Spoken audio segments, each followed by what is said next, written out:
was killing myself with the food I eat, toxic to my health, till I got the news. There's another path that I could choose, and now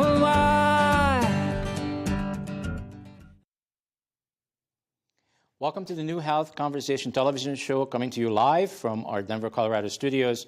I'm your host and moderator, Coach Steve Toth, and here with me is Peter Greenlaw, who is known as one of the world's most prominent investigative scientists. Welcome to the show. Thanks a lot, Steve.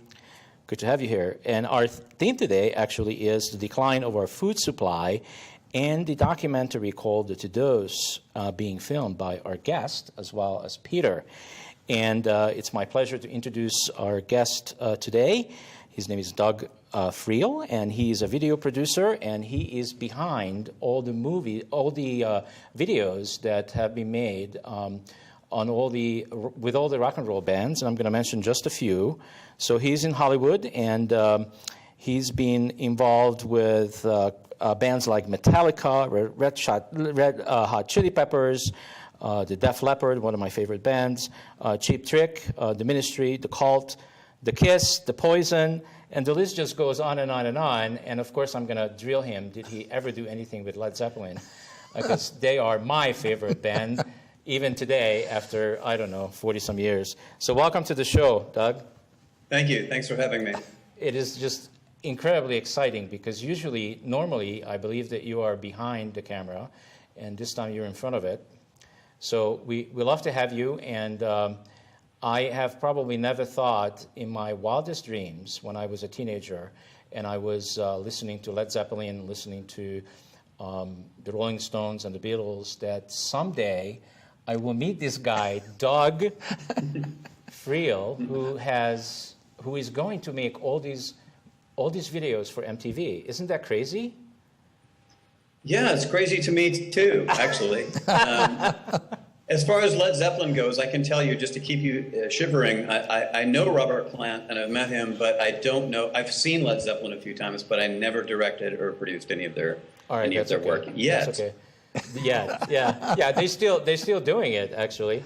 Robert Plant is. So I'm really curious about, you have a very interesting life, and I'm sure that our viewers are interested about your life as well. How did you end up, to begin with, I'm trying to put my arm around your story, but how did you even begin making these incredible videos, and how did you get into MTV? Oh, my goodness. Well, the true and ridiculous story is that when I was in film school / art school, I formed a rock and roll band myself, Bag of Snakes. And I hate to say that name because these days everything is on YouTube and you can find me. And I'm in it, I'm playing guitar, I'm singing.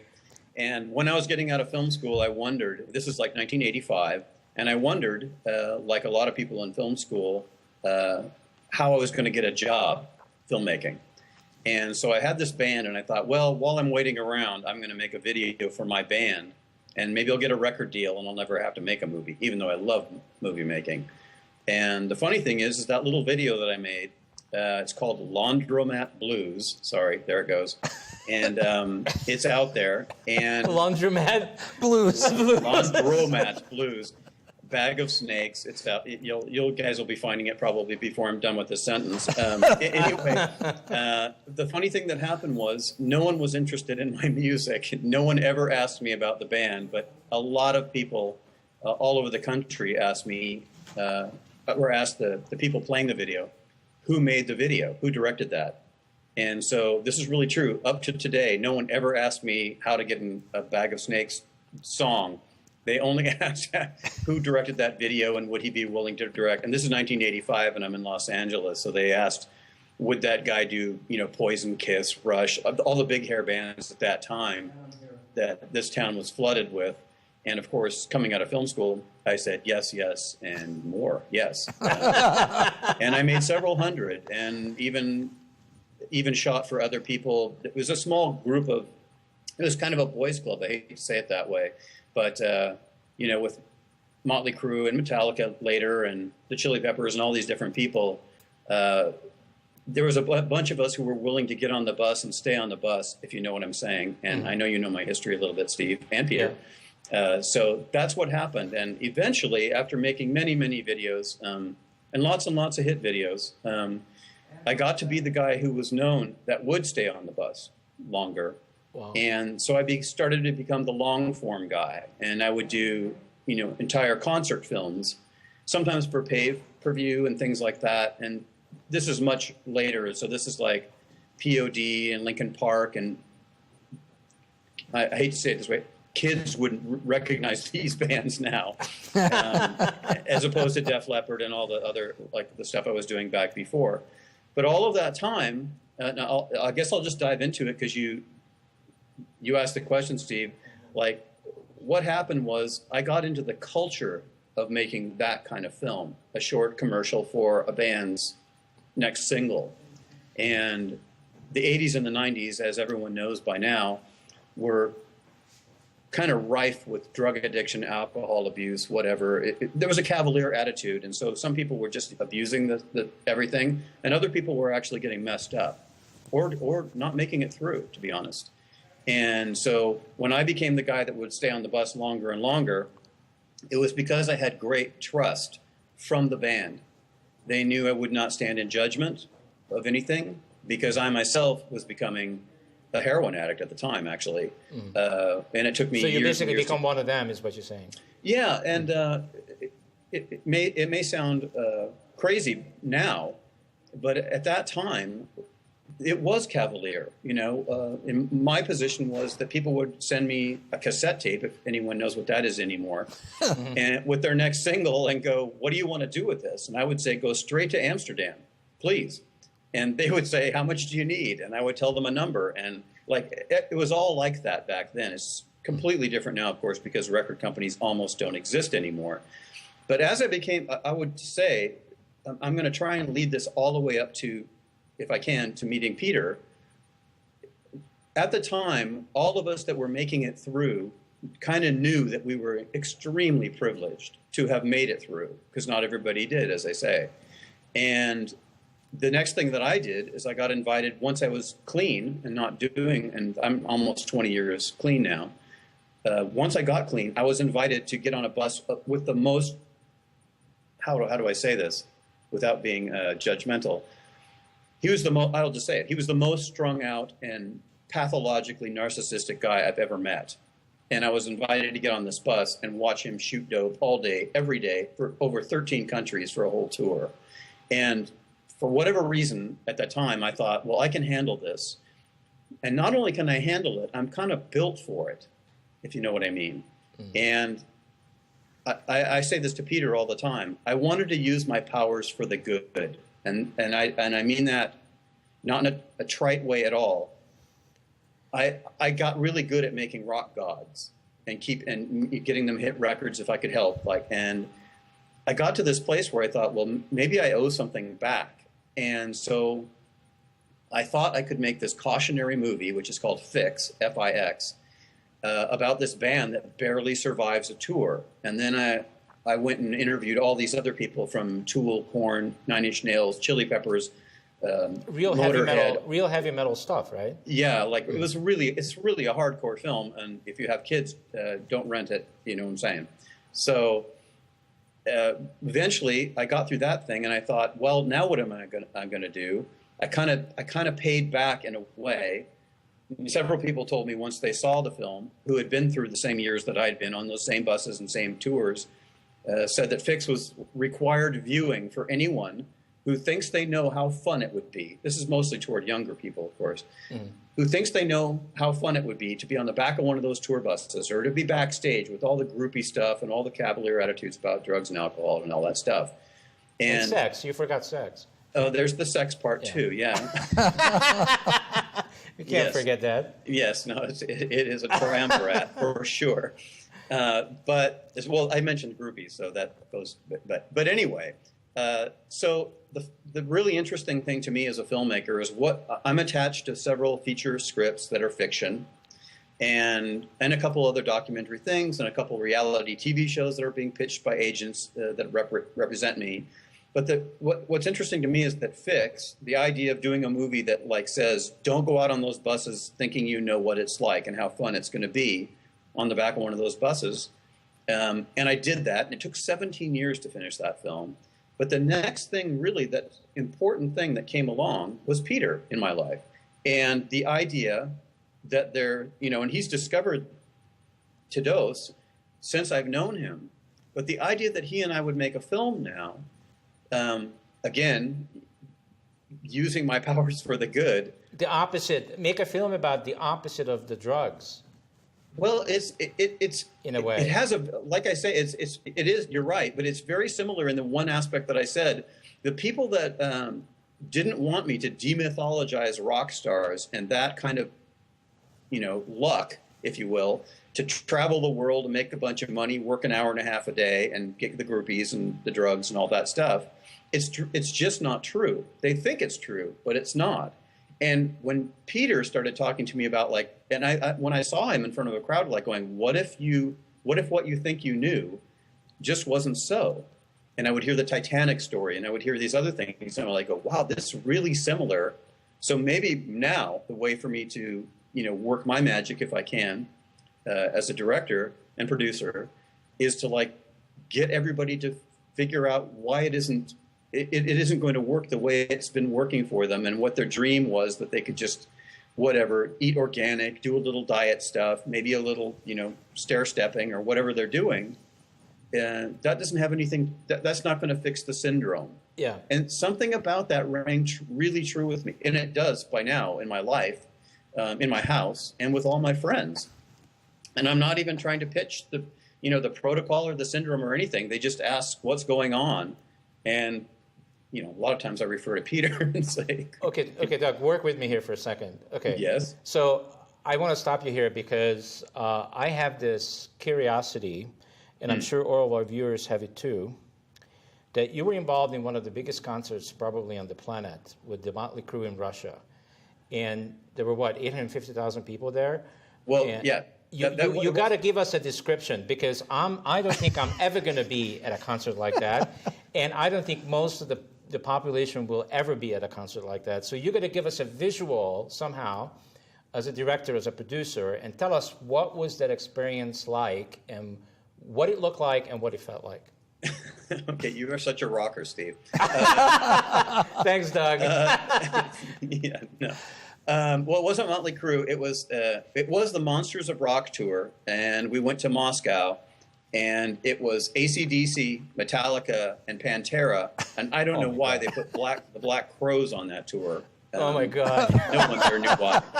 And also, I can't remember their name, and I apologize to anyone out there who knows.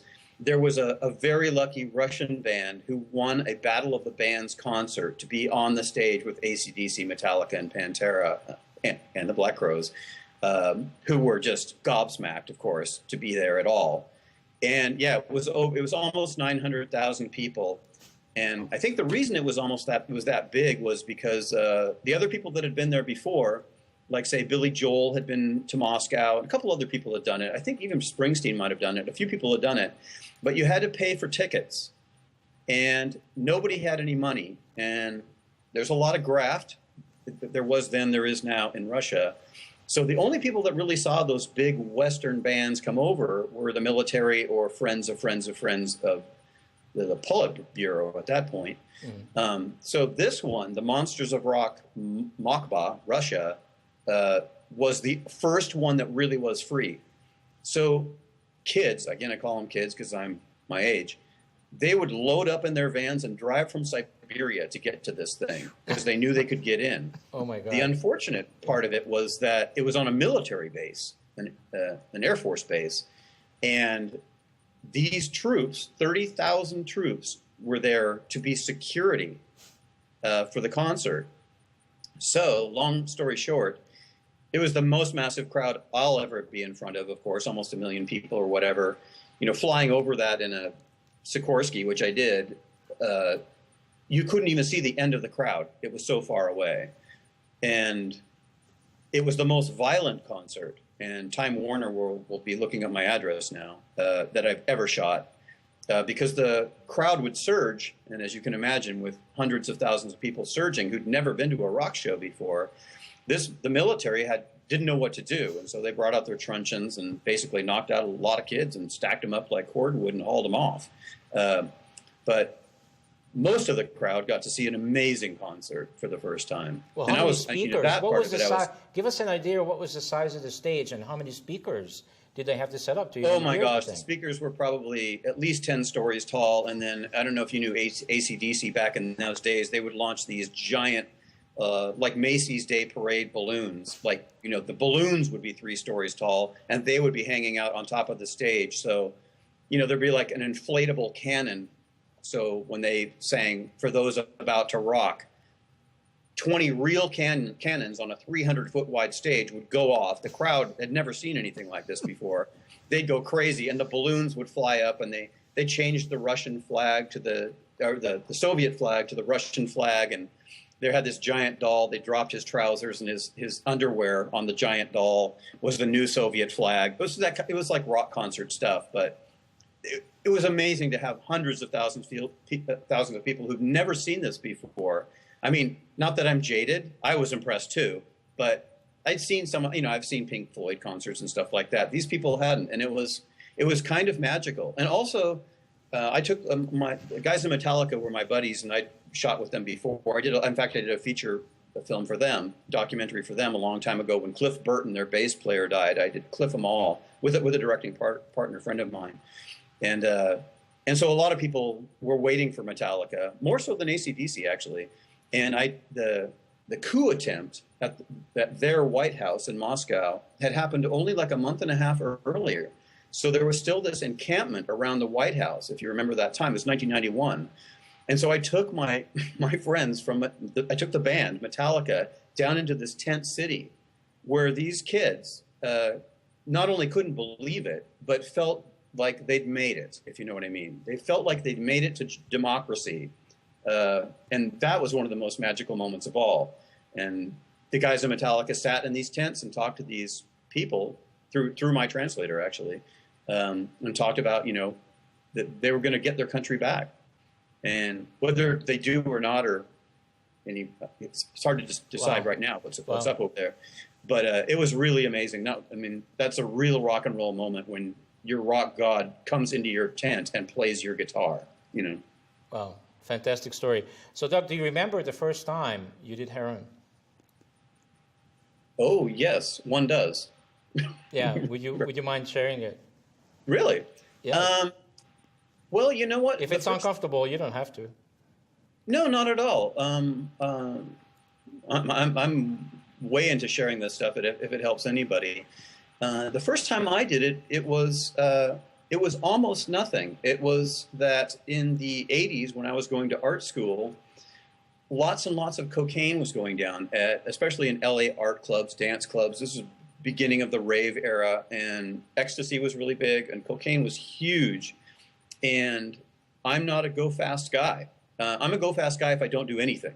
So I'm a go-slow guy. And so I was playing in a band, and other people, like some of the guys from the Chili Peppers, I shouldn't say that, but I can say that they're all in recovery. I'm sorry, they're either in recovery or dead. And the first guy that I hung out with, my band practiced in the same practice space as the Chili Peppers did at that time. And there were people that wanted to go fast and do cocaine, and I didn't. Every time I did it, I just would stand in the corner and go, when will this wear off? So that was never my thing. But then there were a few people that wanted to do the other thing. And I hate to say this, maybe this is why I made Fix so many years later, but there was a romanticism about it. I mean, Timmy Leary and William Burroughs are in the movie I did, Fix, and clearly they romanticized the hell out of it, pardon me. We would sit and listen to, other, Miles Davis or Billie Holiday or whoever else who were loaded on heroin when they made their music. And we really felt as though we were in touch with that thing. And as whatever, as silly as that might sound by now, heroin has that aspect to it. But, for alcoholics, booze does too, I suppose, and this and that. But it wasn't a magical thing the first time. I remember the first time, but I was a marathon runner, for example, the first time I did heroin, but I just like snorted some mixed with some cocaine. And then later it was like cooking it and what they call chasing the dragon on some tinfoil. And then pretty soon, once you get a bit more hooked, I would have never have thought that I would ever put a needle in my arm. But it only took a matter of like a year and a half, and I was. And within a year after that, I was putting a needle in my arm 8 to 10 times a day. Wow. Or I was getting really sick. And there are many very famous videos, #1 videos I did while sick, while I was kicking heroin. And people didn't really much know it. Other people that did dope knew it, but other people didn't really know it. I'm fortunate, I guess, with a physiognomy where I could just do it. I could just kick on set and keep directing. And then I'd go back to the hotel room and just shake and sweat all night until the next day's shoot. It was horrible. Wow. And like a lot of the people in Fix in my movie say, like Dave Navarro from Jane's Addiction and Chili Peppers says it one of the best ways. He's like going, you miss all this beautiful stuff. You're there, but you're not really there. And you're missing all this stuff you worked so hard to get to. And so once again, but the first time was just kind of silly. It didn't mean anything to me. Do you remember the last time, Doug? Oh my gosh, yes. Yeah, the last time was, of course, like every junkie who has to kick in a detox situation or has to detox in a hospital. You get way loaded before you go in. And I've been in, I think it was 8 or 10 rehabs over time. But as soon as I'd get out, I would go to work again, and I was traveling the world and making money and shooting dope again within a week. But the last time, yeah, I remember for sure. I was kind of down and out, actually. I was wondering whether I was ever going to do any film anymore at all. And but that's because I was really ill. But I didn't know if I could hang out with any of my old rock buddies anymore. But once I got clean, of course, I had a really different attitude about it. Are you surprised that you get to tell? Are you surprised that you get to tell about this? Oh yeah. Well, not so much anymore because I've been clean longer than I was on dope. But yeah, I understand. But for as long as you have been doing it and who you were hanging out with, are you surprised that you lived through it? I'm surprised that I lived through it, and I guess partially, maybe I'm answering your question to say, I didn't think back in the day. I was incredibly embarrassed. I'm a proud guy, and I have ethics and stuff. But by the end, dope had taken over almost everything, and now I'm no longer embarrassed about it at all. It's a sickness, and like a lot of sicknesses, you're going to look ugly until you get well, and if there's anything, like I say, and that's why I made Fix, if there's anything I could say to anybody like going, how is that working out for you? And most people that are shooting dope, it's not working out for them very well. Back in the day, amazingly, I had so many famous, rich friends that were doing that every day. And that's why I made that movie, because there's like 20 of them in it that made it through. And as I say, a handful that didn't.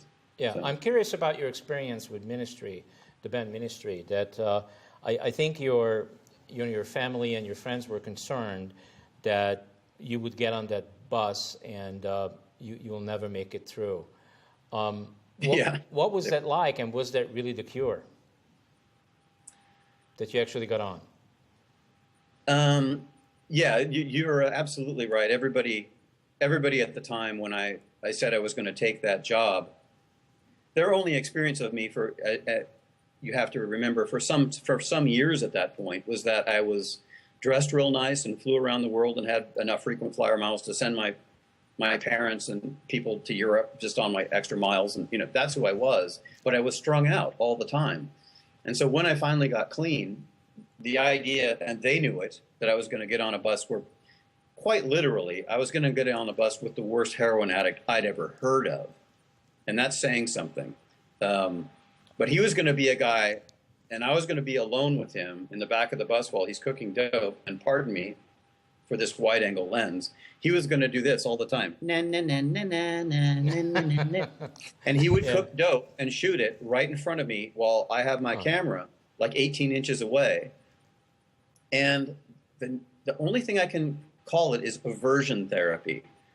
And my doctors and my family or whoever else who were terribly worried about me taking this as my next job back on with bands, they had no way of knowing that what I was seeing through that lens was heartbreaking to me, because it was me. It was me just like a year earlier.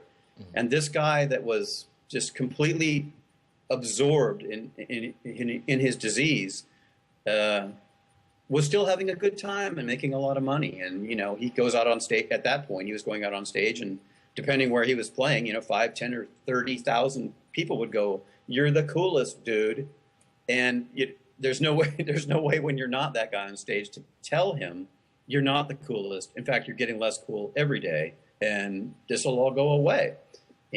But for me, it was like aversion therapy. It's like, if you ever saw Clockwork Orange, if you remember aversion therapy in that movie, where they hold his eyes open and make him watch stuff so that it will be repugnant or repulsive to him if he ever sees this kind of violence again. It was very much like that. I'd be looking down the lens at this guy, you know, waking up from his nod because he had shot so much dope just long enough to cook some more and hit him again. And I'd be there on the back of the bus with my camera watching him nod out and like going, this could be the end. This guy could OD right now on my camera, and I will have to, literally, I talked to him about this when he would wake up again. I will have to be pounding, literally, because I knew what to do. I'd seen people OD before. I will be pounding on his chest to try and keep the heart going, which is almost impossible if it's heroin, because once your brain tells your heart to stop on heroin, it's convinced, and it just won't start again.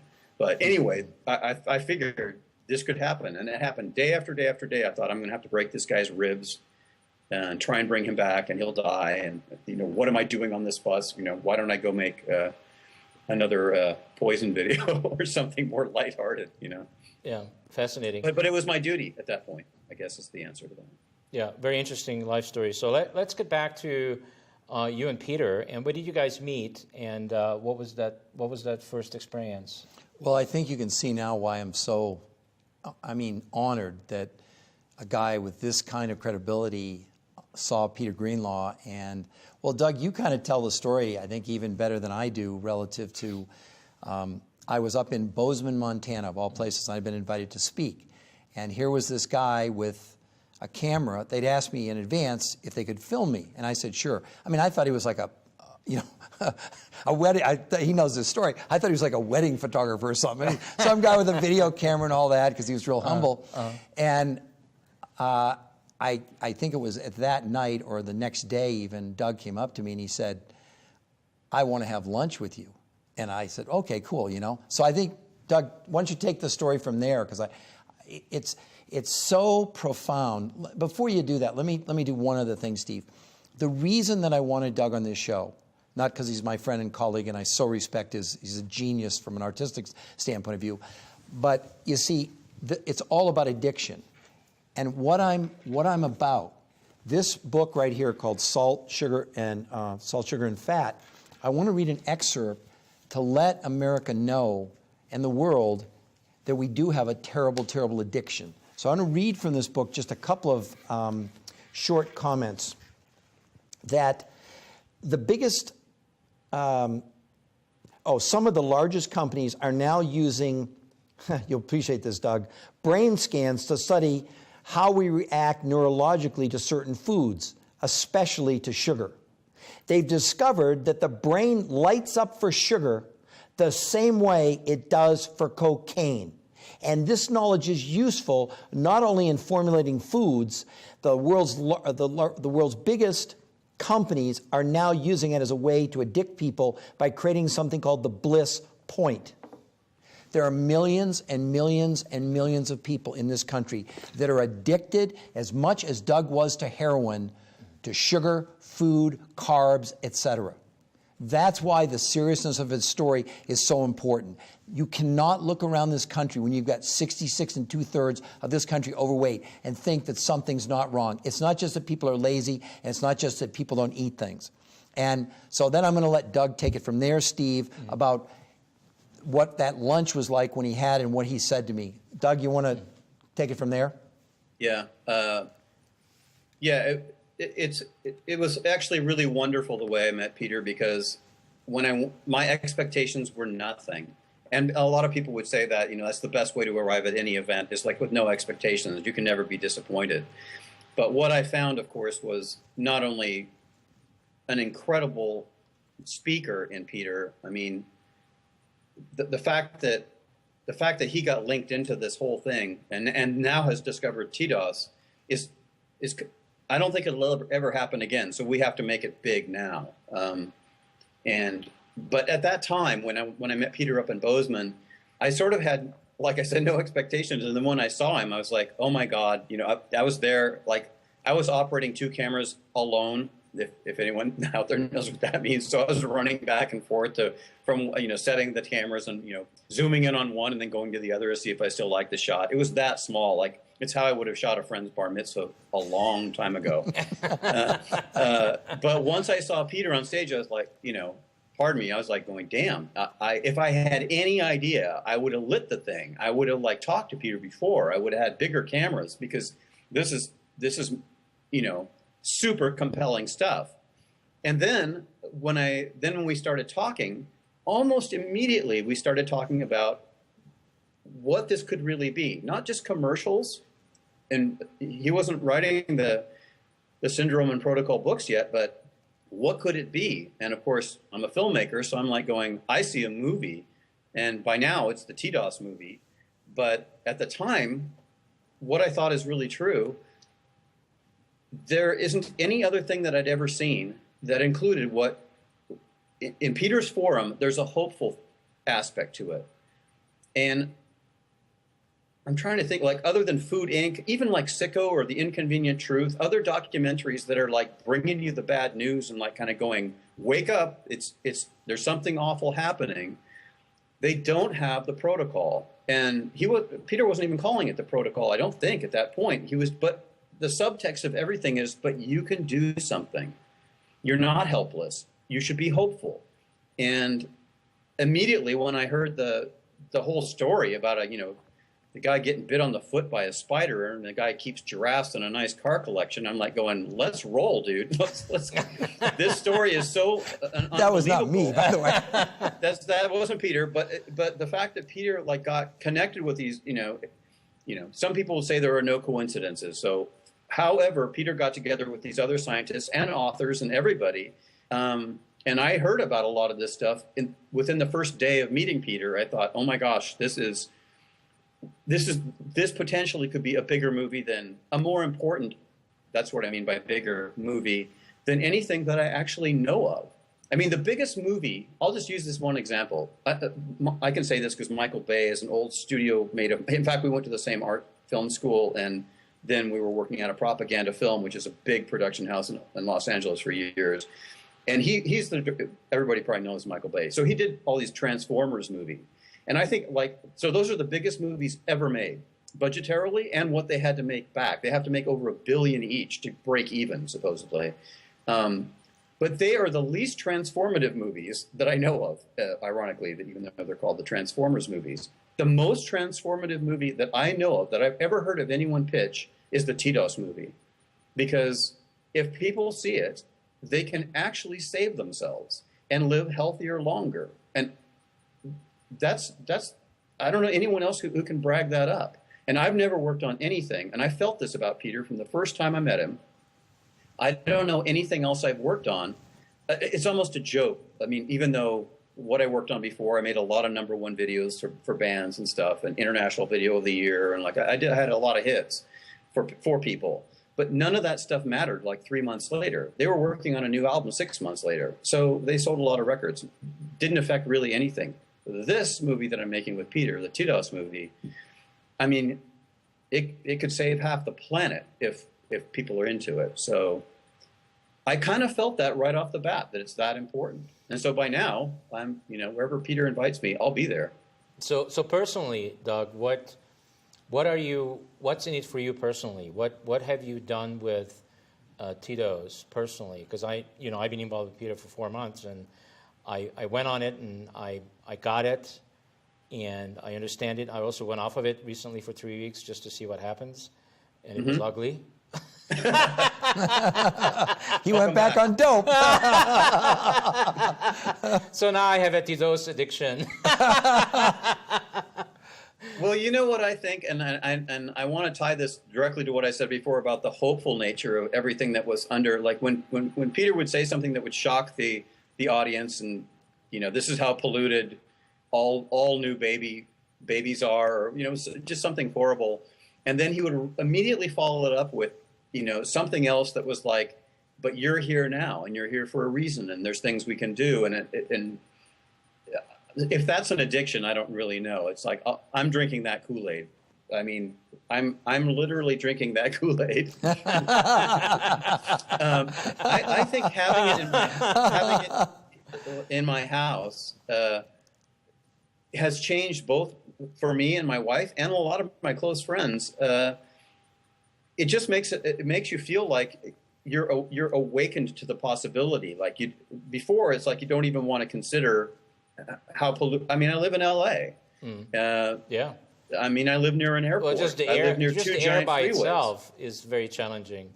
Yeah, but what I would say is, like, since I've had it in my life, it's sort of as though I know for certain, I can feel it for certain, that in the morning when I go out, and that's the other good part of LA, of course, I just go out in a T-shirt and like go another beautiful day with my garden and fruit trees or whatever.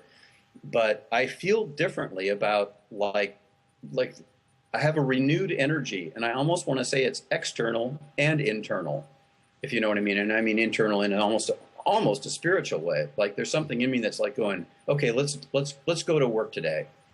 Well, an interesting thing, Steve, is that Doug's wife, wonderful, amazing artist in her own right, actually took the picture of me that we're using on the website, and she was doing organic. I mean, I want really Doug to comment on this, because in LA and the kind of people that Doug hangs around with, they certainly think they know, right? They have access not just to bad stuff, but Plus they have tried all the fads. Well, yeah, but it's ironic, I guess, in a way. So we've shot on location in Malibu and in Los Angeles and in San Diego, and the film crew, like the first thing, I think, Doug, it would be good to tell him about Chris and his reaction, like, where's the teleprompter, remember? Yeah. Well, yeah, this works on several levels, actually, because the film crews that we've done with Peter so far, they've been pretty small. They didn't have to be big because we were in beautiful places that already the light was great and whatever. So we bring a couple big cameras in and, have decent makeup and wardrobe. But every single person that's been on one of these shoots with Peter, cameraman, my wife is a makeup artist, another makeup artist for another shoot, every one of them, once Peter had talked to them and explained the syndrome, they're always calling me up, and some of them called Peter up, I think, too. And he began to explain his protocol, and every single one of them feels younger, has lost weight. In some cases, the other cameraman that he's my director of photography that I quite often use. He says he hasn't felt like this or looked like this since he was in his 20s, and he's in his 50s. And so he's a very tuned-in, hip guy. Again, like eating organic, doing everything right, doing everything that you should do, just like you were doing. The thing is, though, that the things that are missing, which in one case, like with trace minerals, are so minuscule, but they make such an impact on the human body. That's the difference. So here are people that not only thought they knew, they actually did know the best stuff you could possibly do. And I was really surprised at the way that they consume the information. And as we were joking before we went on the show, Doug has probably seen more of my face in the last 4 months than my kids or anybody else, period. And we believe in our heart of hearts that this story must get told to the world, must get. And I want to compliment you for this show, for giving me the opportunity to bring this message, to viewers in the world. But this movie, which I don't want to put words in Doug's mouth, he really believes this thing could be enormous in terms of creating awareness. Because that's the first step. Yes. And if you don't understand that what you're doing is not going to get you the results you want about living healthier longer, then don't you at least have a right to be exposed to, okay, shop at the outside of the supermarket and get all that stuff, but on top of that, you better drink clean water, you better do these other things like, let's say, trace minerals, but also relaxation, meditation, all of those kind of things that become part of this. So I challenge him all the time, and I go, now you understand this is a huge responsibility to tell this story. I think I told you that yesterday, right? Every day. So I was going to say it's really true. Like, and I think Steve, I mentioned this to you the other day. It's like, and again, I don't want to stereotype. I'm in LA for 30 years now. I don't want to stereotype my people down here, but I know people that know part of it. They don't know the synergistic effect of the syndrome, but they know part of it, and they source their cacao from the Amazon, and they make sure that their salt comes from the Himalayas or whatever they do, because there's minerals in it. And like, it would take you all day, every day, just to put one meal together that way. And so people don't, even if they already know. And that's what really awakened me. And I think all the people that Peter has touched, even on our film crews, is that there's this synergistic effect. And I think, Peter, like you would say, like a lot of the doctors, the light goes on in their head too, like going, oh my God, that's true. We didn't factor, like most of the people that I know are under a lot of stress, but they never factored that in to the fact that they know they're breathing jet fuel, they know their food is depleted, but they didn't do the, and maybe they're not even overweight, they're gym rats, but they didn't like put it all together. And once they hear that from Peter, I can't imagine anyone wouldn't say that's got to be true for me. So that's why this movie could be huge. I don't know. No one I've introduced the idea to, and we haven't even gone there yet. I can't wait till some of my friends tweet to their millions of friends. Yeah, me too. Really. I know. I can't wait more Patience. than you can't wait. So let me ask you this. This is kind of interesting because we have I own this other network called the Conscious Evolution Media Network, and we have a lot of people from Hollywood on that, and I have a sense, and maybe you can clarify this for us, that more and more people, the actors and the musicians and the artists, as they're getting older, they're getting more and more tuned into themselves, and also getting tuned into maybe their spirituality, and they're getting connected to being aware and being conscious more and more, and they're really getting ready for saying to themselves that the lifestyle that I have had in the past is behind me, and thank God I lived through it. I'm not ready to transform my life, and I want to live much longer than maybe the general norm is. What do you think about that? Do you see that? Do you experience that in Hollywood? I absolutely do, and well, and it's partially because of my age, and like a lot of my brethren, famous or not, a big thing is parenthood. That's huge because and I don't have kids, but I'm a crazy uncle to a lot of people, and you look at them and you kind of go, wow, maybe one of the reasons that I made it through, and some of the other people that I know, was that I was physically really strong. I was a hardcore skier, dropped out of college to ski and ran marathons and all that kind of stuff. But also, I ate the spinach that Peter talks about from back in the day when it would make you Popeye. And I worry about, and all my friends who have kids worry about that their kids. So the depth of their awareness of this issue is like, how are we going to keep our kids strong if we don't know what to feed them? And so I think there's a spiritual component in that sense where people are going, I'm 54 years old. I don't want to say I've had a good run because okay, here's some wood I'm knocking on, but I don't think I'm done yet. But like for kids right now that never had my grandmother's cooking in the 60s while they were in developing, everybody's terribly worried about that. Trent Reznor, for example, of Nine Inch Nails, he's a new father just last year for the first time. Wow. And so he no longer has heroin as an issue. He did. He says it in my movie, so I can repeat it here. But what he has now is like, well, is the planet, can we sustain any of this kind of stuff, including the behaviors? Because, I mean, a lot of kids aren't nearly as tough as we were because they're malnourished, even if they look good. So, Steve, a really important point, crazy uncle. So my youngest son, Colin, who lives in California and surfs, suffers from anxiety and real issues, okay? How old is he? He's 30. And he, Doug interviewed him. We shot some film of him, and I think that his name is Colin, addressed the concern and the care of so many parents today about kids that are, they can't concentrate, they're not doing well in school and all those kind of things. The ADD and all that. You're right. And so my son, who we interviewed, told it from his perspective. So Doug, crazy Uncle Doug now, because Colin, he loves Doug now.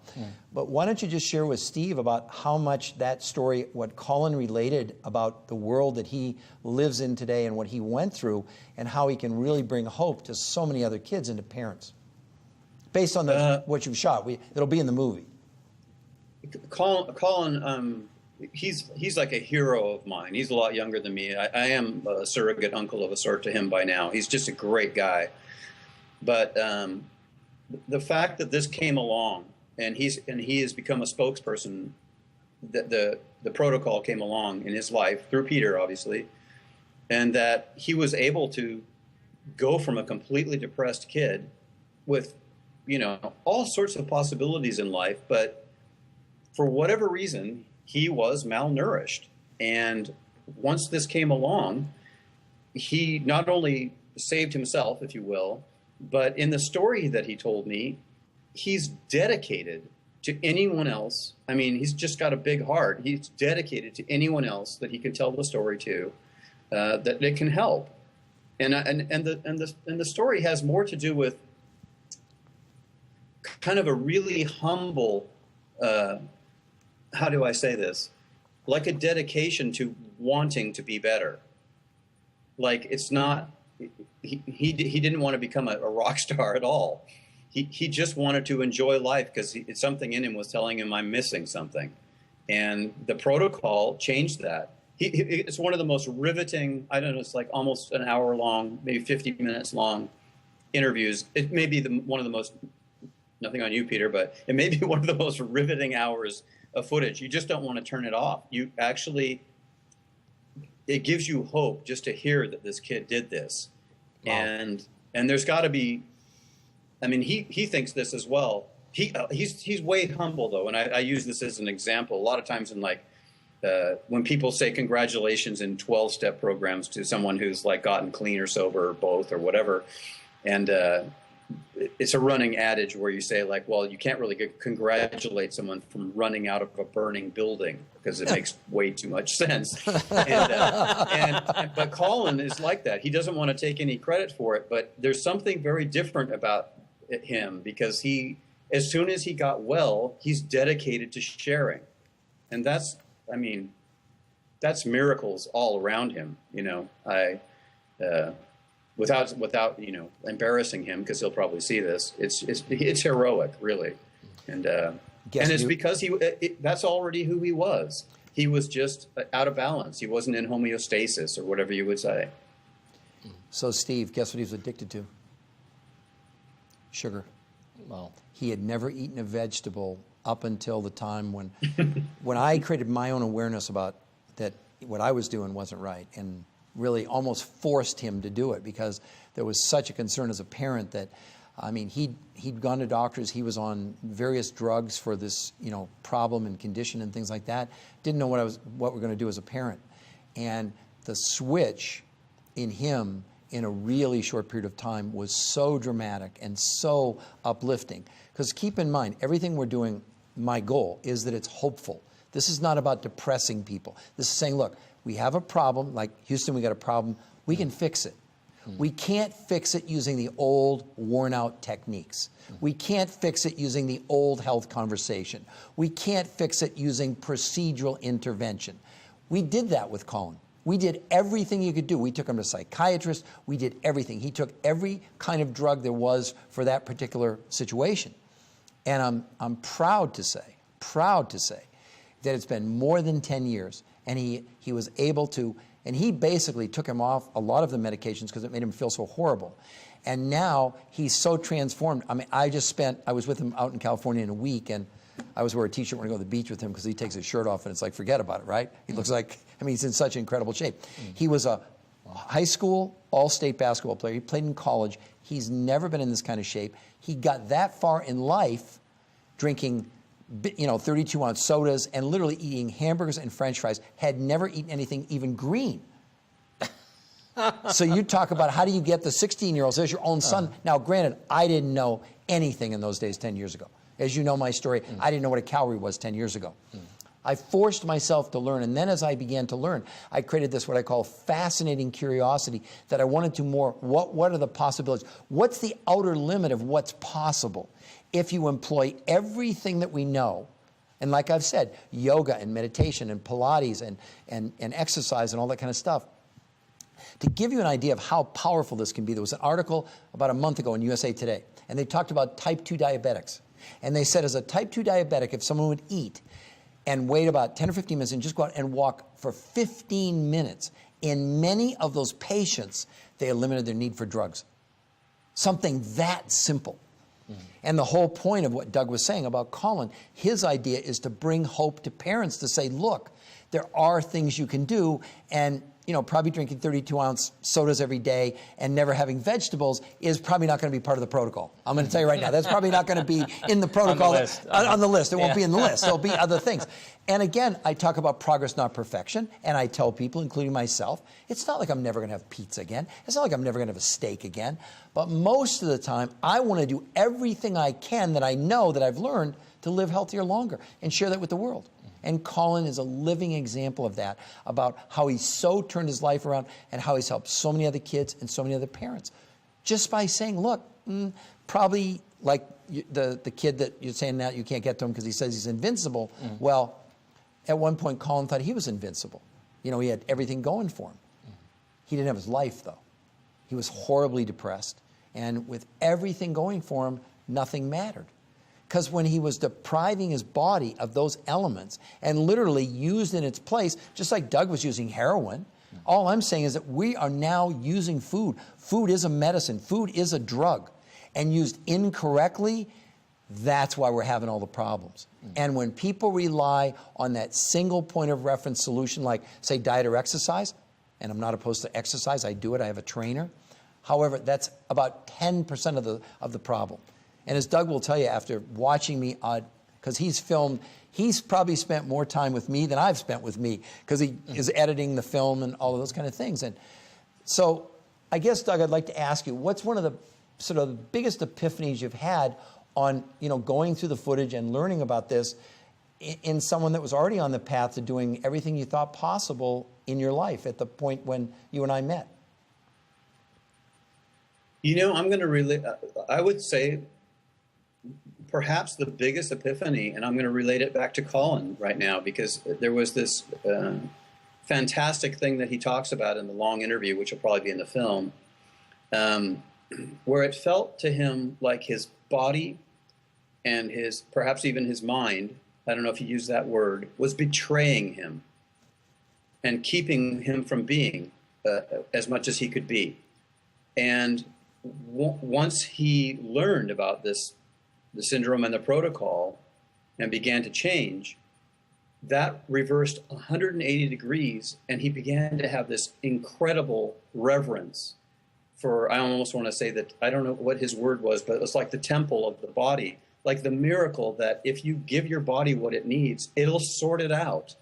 It's built to sort it out. It's just that you're feeding it crap, pardon me. And that doesn't sound like much, but the way Colin said it, I had heard it from you before, Peter, and I'd seen it in other people. I've done like other, interviews of people who like lost a bunch of weight or had this, and their hair was gray and it started to turn its old color again, amazingly, things like that. But when Colin was saying it, I thought, wow, that is really what I feel, is that I have this new respect for if I can clean house, so to speak, metaphysically, and also, like you say, in every other way. I should meditate. I should do the protocol. I should do all the things that I know I should do. But when I do that, it's a respect for something that's almost out of my control, actually, and that my body will fix itself if it can. Awesome. And that is the biggest thing where I look around these days, and I don't stand in any judgment of anyone who's like obese or clearly Hey, of anyone. Doug, I hate to interrupt you, but I must because the conscious hour is over. Not for me. And not for him. But for us it is. And Anyway. so I want to thank you, Doug, for having this interview with us and sharing your life story. It's a fantastic and touching and moving. I'm certainly inspired by what you've done, and I'm absolutely inspired what you haven't done yet. And I'll be watching. And I also want to thank, of course, all of our viewers and everybody behind the glass that's making this happen, and certainly Peter. Without you, there would be no Tidos. Thanks. So thank you for bringing it to the world. And if you were touched, moved, and inspired by anything that we said today or did today, please go to our website at thenewhealthconversation.tv. Comment on all of our pages, interact with us, get engaged, and you'll never know. You might just transform your health. Thank you very much. Thank you, Doug. And we love you all, and we'll see you on the next episode. Bye for now.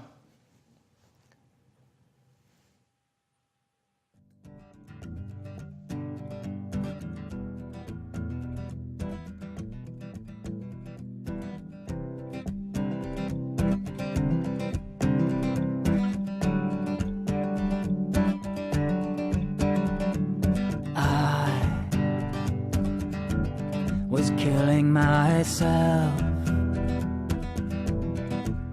with the food I eat, toxic to my health, till I got the news. There's another path that I could choose, and now I